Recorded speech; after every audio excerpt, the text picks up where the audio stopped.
À Dakar, chez les Traoré tous les week-ends, c'est jeux de société en famille. Que le meilleur gagne, d'accord, mais il n'y a pas de t'inquiète. Hein. Mais en général, on se retrouve en famille et donc c'est pour ça qu'on aime bien jouer, soit au Scrabble ou Monopoly ou au jeu de cartes, soit au Wallo. Le Wallo, un jeu conçu au Sénégal que la petite Fatoumata a fait découvrir à toute la famille. Au début, on lance les dés chacun et celui qui a le plus grand nombre, il choisit son personnage, ainsi de suite. Ici, les personnages sortent tout droit de l'histoire sénégalaise du XVe siècle au grand bonheur d'Aminata Traoré, de ses sœurs et de leurs enfants. Ils font partie des rares familles qui se détendent autour des jeux de société dans le pays. Ça donne une autre ambiance en fait pour la famille. On n'est pas devant la télé tout le week-end. On est là entre nous et puis bon, non seulement on apprend mais on s'amuse.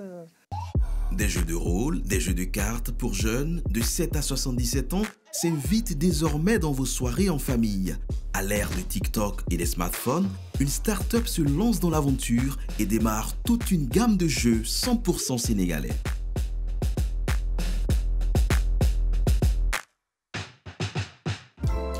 Derrière l'ambition de cette start-up, il y a Mariem Seck. C'est elle qui a conçu le Wallo en 2022, le tout premier jeu de la start-up.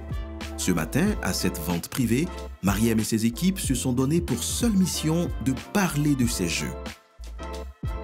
Ce qui est recherché, c'est ça, c'est pas tant de faire des ventes. Ça nous arrive très souvent d'en faire sur ce genre d'événement, mais c'est surtout de la communication pour faire connaître. Très régulièrement, d'ailleurs, nos clients, c'est des personnes qui nous ont vus sur des marchés comme ça. Alors, lorsqu'un client arrive, Mariem passe à l'attaque. Donc, version sénégalaise des 7 familles. Et on a essayé de représenter toutes les communautés du Sénégal. En fait, bon, là, par exemple, on a les Diouf pour les Sérères, on a les Da Silva pour les familles capverdiennes, on a les Diallo pour les familles guinéennes.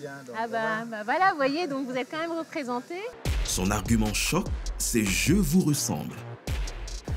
La première chose qui attire, c'est les illustrations. Quand on regarde en fait la boîte comme ça de Wallo, la première chose qu'on voit, c'est que c'est une boîte de jeu où il y a des personnages noirs en fait. Et que c'est rare de voir ça. C'est principalement grâce à cet argument qu'elle a réussi à créer des jeux qui s'écoulent là où personne ne l'attendait. La majorité des gens m'ont surtout dit, est-ce que ça va intéresser les gens ?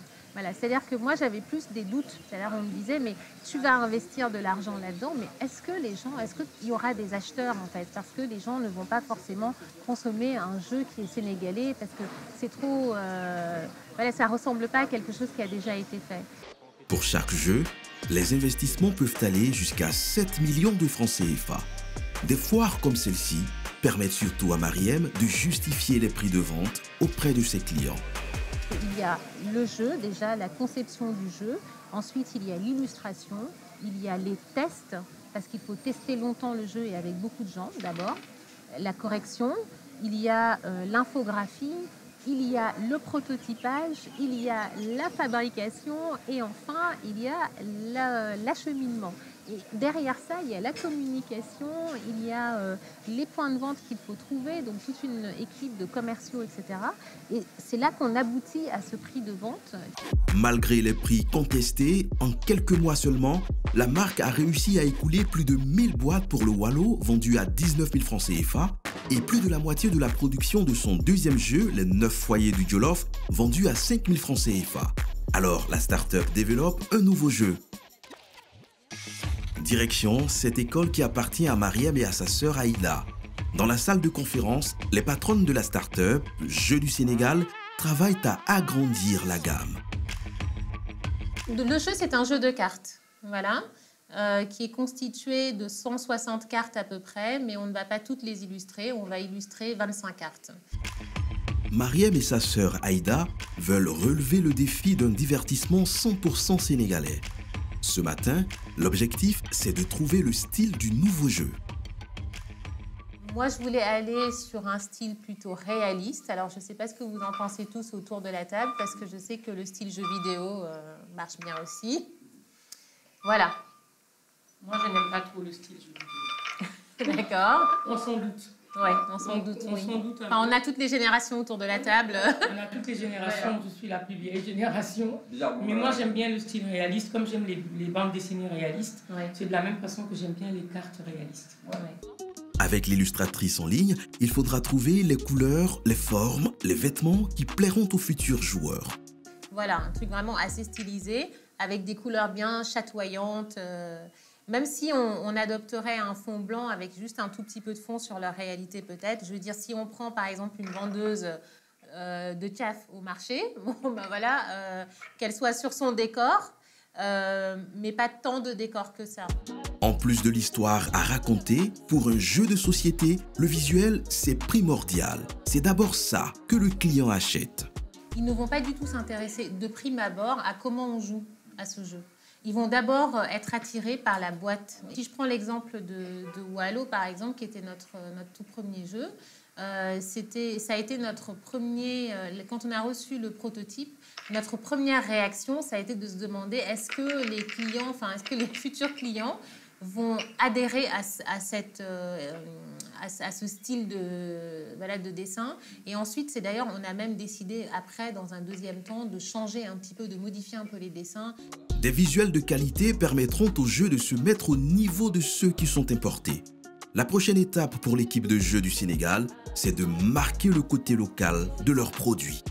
Beaucoup de nos enfants jouent à des jeux où sont représentés des Européens, des Occidentaux, où il n'y a pas de représentation de personnages sénégalais. Nous, avec Christelle, par exemple, Christelle pour en témoigner, on a beaucoup travaillé sur la diversité des teints de la peau, parce que la peau noire, c'est pas juste une peau noire, hein, voilà. On a beaucoup travaillé cette diversité de teints sur les cheveux, les coiffures, sur les tenues. Le jeu est beau visuellement, il fait référence à la société sénégalaise et africaine. Le prochain chantier, c'est le prix. Bien sûr, il ne faut pas que nos jeux soient trop chers. Il ne faut pas qu'ils soient prohibitifs. Hein. Aujourd'hui, maintenant, d'ailleurs, on part presque du prix de vente avant d'aller à la conception. C'est-à-dire, on se dit, on veut un jeu qui ne va pas dépasser tel budget pour le consommateur. Et donc, maintenant, à partir de cette contrainte, on va travailler. Voilà. Enfin, par exemple, les 9 foyers coûtent 5 000 francs. Donc, on a travaillé à partir de la contrainte de 5 000 francs. L'objectif de Mariem et Aïda, c'est de créer plusieurs jeux par an. Elles veulent conquérir un marché où la production locale est très marginale. Alors les jeux doivent plaire. Pour les tester, direction l'étage du dessous avec les enfants de leur école. Quelques fois par semaine, ici à l'école qu'elles ont créée, il y a 1 heure consacrée aux jeux de société. Et encore aujourd'hui, c'est l'heure du Wallo. Ça, tu triches. Tout à l'heure, je te voyais en train de faire comme ça, les gars. Oh non, je triche pas. Non, je triche pas.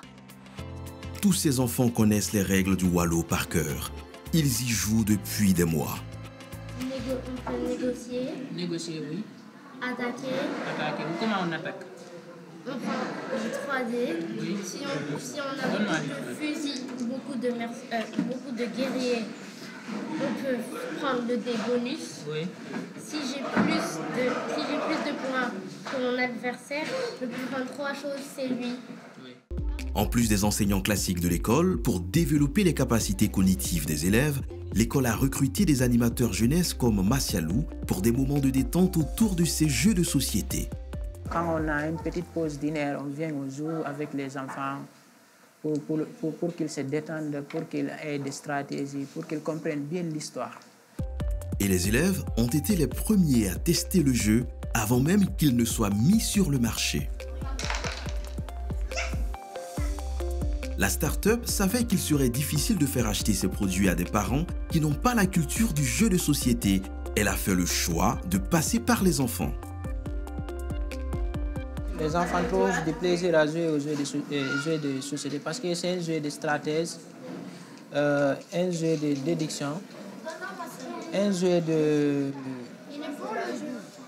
Il est beau le jeu, les enfants trouvent... En tout cas, on a eu beaucoup de retours positifs.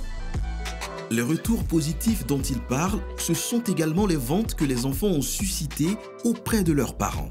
Dans l'enceinte de l'école, la start-up possède également un centre de lecture pour enfants. La stratégie est simple. Le jeu plaît aux enfants, les parents l'achètent. Une stratégie qui permettra peut-être à la marque de pénétrer plus rapidement les foyers sénégalais et africains.